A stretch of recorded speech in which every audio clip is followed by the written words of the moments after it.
Hello friends, welcome in true achievers. I hope मेरी videos आपको help कर रही होंगी। मैंने आपको जैसे वादा किया था कि मैं नेक्स्ट वीडियो जो बनाने वाली हूँ वो मैथ्स या ग्रामर पे क्वेश्चंस पे बेस पे बनाऊंगी। लेकिन अभी मैंने एक चीज़ नोटिस ये भी करी है और बताया भी था आप लोगों को कि अकाउंट्स की वेटेज ज़्यादा है। सो मैंने अभी डिसाइड किया कि कुछ videos I will upload on only accounts.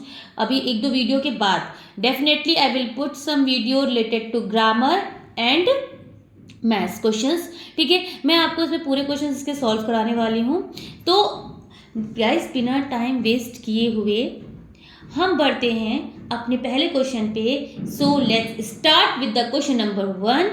List F of statement of affair is related to. बात करते हैं इस पे ऑप्शंस की। तो इसका करेक्ट आंसर है option number D, none of these. ठीक है, लेकिन ऑप्शन होगा क्या? लिस्ट एफ होती क्या है?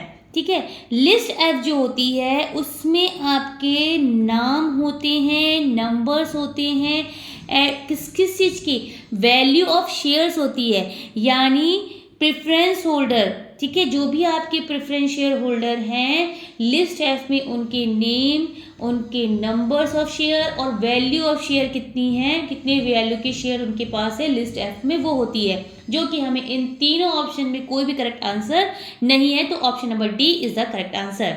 Now moving to the next question. Journal entry made to correct the mistake are known as.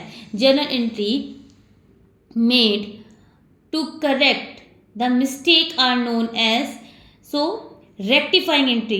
मैंने बहुत पहले बताया हुआ है कि हम गलतियां करते हैं जनरल एंट्री करते समय, कोई एंट्री छोड़ दी, किसी का हमने अमाउंट गलत लिख दिया। उसको जब हम करेक्ट करते हैं, this is called our rectifying entry. Moving with the next question. Which of the following error does not effect the try balance. कौन सी ऐसी एरर होती हैं जो ट्राई बैलेंस को इफेक्ट नहीं करती हैं? अगर आपको ध्यान हो तो मैंने इसके पहले भी कुछ इससे रिलेटेड क्वेश्चंस बताए हुए हैं। ठीक है, राइटिंग एन अमाउंट, तो option number B is the correct answer. Writing an amount in the wrong account but on the correct side.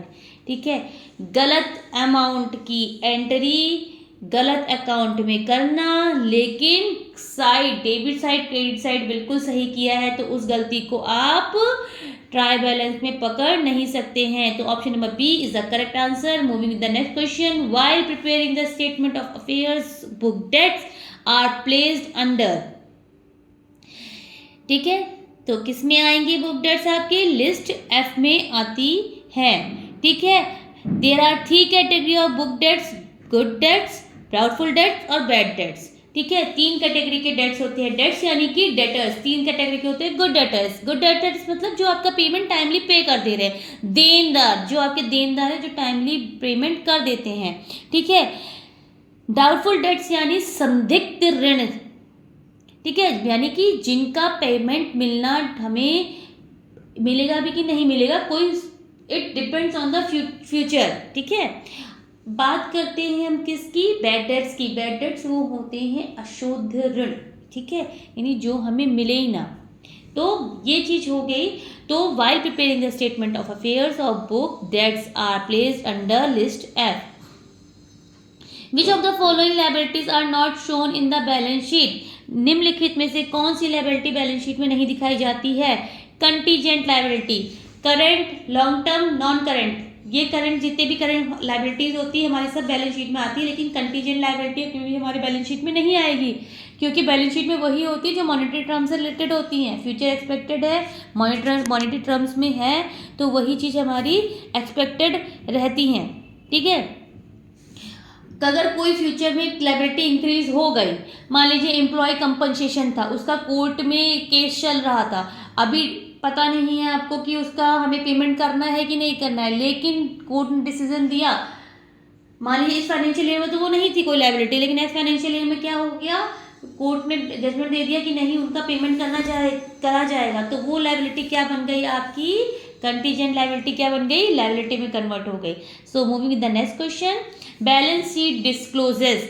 Balance sheet क्या डिस्क्लोज करती है? Option number B is the correct answer. Financial position of the business.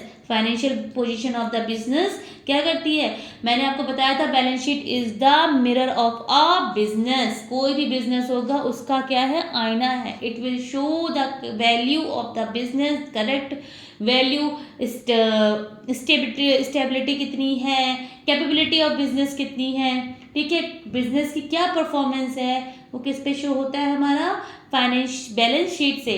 तो balance sheet disclose, B option is the correct answer, financial position of the business. Moving the next question, which is not a current liability in the following. निम्नलिखित में से कौन सी current liability नहीं है? तो bank overdraft is our liability, provision for bad debts none of the above. So the correct answer is option number C, redeemable debtors is your correct answer. Moving with the next question.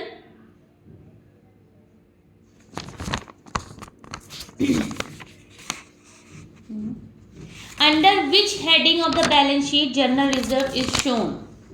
निम्न में से किस balance sheet में under which heading the balance sheet general reserve is shown. General reserve किस heading के अंदर balance sheet में दिखाया जाता है? तो आंसर है option number B is the correct answer, reserve and surplus. ठीक है, तो रिजर्व और सरप्लस में हमेशा हमारा जनरल रिजर्व दिखाया जाएगा। नेक्स्ट क्वेश्चन में बात करते हैं, विच of the following is not a current assets. निम्नलिखित में से कौन सी हमारी करंट असेट्स नहीं है, यानी चालू संपत्ति नहीं है। करंट असेट्स के फीचर्स बता रखे हैं मैंने, एक बार फिर से बता देती हूँ। जो लिमिटेड पीरियड के लिए होते हैं, आपके ईयर में काफ़ी ज़्यादा उनमें वेरिएशन होता है, चेंजेस होते हैं, कभी इंक्रीज होते हैं, डिक्रीज होते हैं, तो this is our current asset. तो अगर बात करते हैं किसमें कि कौन सी करंट असेट्स नहीं है, तो furniture is not our current assets. Option number A is the correct answer. Option number A is the correct answer.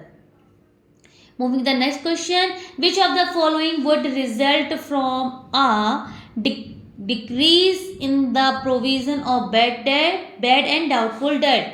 So option number A is the correct answer, and increase in net profit. अगर आपका provision और bad dates या doubtful debt में से किसी में भी कुछ भी कमी हो जाए, यानी कि कुछ ऐसा पैसा था जो बैड डेट्स में डाउटफुल डेट में था, लेकिन उसकी रिकवरी हो गई, तो उससे क्या हो जाएगा? आपका प्रॉफिट बढ़ जाएगा। कैसे? क्योंकि डेबिट साइड में ही बैड डेट्स और आपके डाउटफुल डेट्स दिखाए जाते हैं। जब उनकी वैल्यू कम हो जाएगी तो आपकी नेट इनकम ज़्यादा हो जाएगी, नेट इनकम से आपका नेट प्रॉफिट ऑटोमेटिकली बढ़ेगा, यानी एक्सपेंसेस कम हो जाएंगे, डेबिट साइड का टोटल कम हो जाएगा, क्रेडिट साइड का टोटल एज इट इज़ रहेगा, तो क्या हो जाएगा? उससे increment in net profit.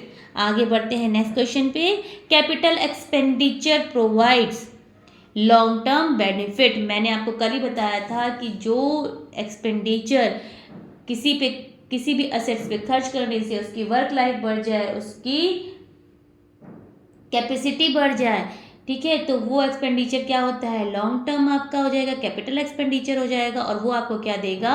Long term benefit देगा। नेक्स्ट क्वेश्चन पे बात करते हैं, outstanding expenses are recorded in outstanding expenses. ठीक है, पहले आंसर देख लेते हैं। Option number D is the correct answer, profit and loss account and balance sheet. दोनों कहाँ जाएंगे? मान लीजिए सैलरी आउटस्टैंडिंग थी, तो सैलरी में जितनी आउटस्टैंडिंग सैलरी थी वो ऐड करेंगे, और आउटस्टैंडिंग सैलरी आपकी करंट लायबिलिटी में बैलेंस शीट में करंट लायबिलिटीज हेड के अंदर दिखाई जाएगी। लेकिन अगर आपका कोई एक्सपेंसेस, डायरेक्ट एक्सपेंसेस आपका आउटस्टैंडिंग है, कोई फ्रेट आउटस्टैंडिंग है, कोई कैरेज आउटस्टैंडिंग है, ठीक है, आपका कैरेज इनवर्ड आपका आउटस्टैंडिंग है, तो इस तरीके के जो एक्सपेंस होंगे वो ट्रेडिंग में जाएंगे। क्यों? क्योंकि ये डायरेक्ट एक्सपेंसेस हैं, आपके मैन्युफैक्चरिंग से रिलेटेड एक्सपेंसेस हैं, तो ये आपके ट्रेडिंग में जाएंगे। लेकिन एक्सपेंसेस हैं इनडायरेक्ट एक्सपेंसेस जैसे इलेक्ट्रिसिटी बिल हो गया, रेंट हो गया, हाउस टैक्स हो गया, इस टाइप के जो आपके एक्सपेंसेस हैं, ठीक है, जो कि इनडायरेक्ट एक्सपेंसेस हैं, उनमें कोई भी आउटस्टैंडिंग होगा तो वो आपके प्रॉफिट एंड लॉस में जाएगा, ठीक है। बाकी दोनों, चाहे डायरेक्ट एक्सपेंसेस आउटस्टैंडिंग हो चाहे इनडायरेक्ट एक्सपेंसेस आउटस्टैंडिंग हो, दोनों किस में जाते हैं, हमारे बैलेंस शीट में करंट लायबिलिटीज के हेड में दिखाए जाते हैं।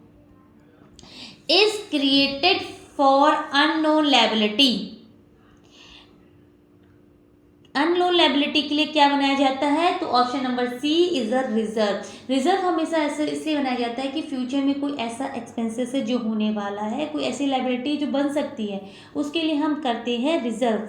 जो भी हमारा प्रॉफिट होता है उससे हम कुछ पोर्शन रिजर्व में रख देते हैं। तो option number C is the correct answer. Moving with the next. So guys these are some questions, ठीक है, जो आई होप आपको हेल्प कर रहे होंगे। अगर आपको ऐसी हेल्प करनी है मेरी वीडियोस, प्लीज़ लाइक करिए, शेयर करिए एंड सब्सक्राइब करिए। और अभी कुछ और लेटेस्ट वैकेंसी आई हैं जिसके बारे में मैं अपना नेक्स्ट वीडियो में आपको डेफिनेटली इसके बारे में बताने वाली हूँ। सो गाइस, आपको कोई भी डाउट होता है तो आप मेरे से क्वेश्चंस पूछ सकते हैं, आई विल हेल्प। और मैंने जो कल आपसे रिक्वेस्ट की थी कि प्लीज़ नोट करके लिखिए इनको, ठीक है। PDF प्रोवाइड करने में मुझे कोई प्रॉब्लम नहीं, लेकिन आई वांट कि आप उसे लिखें क्वेश्चंस को। प्लीज़ मेरी बात को मानिएगा, ठीक है। और कोई भी हेल्प की ज़रूरत होगी then you can comment on my channel. आप मेरे से कोई भी क्वेरी पूछ सकते हैं। All the best, bye bye.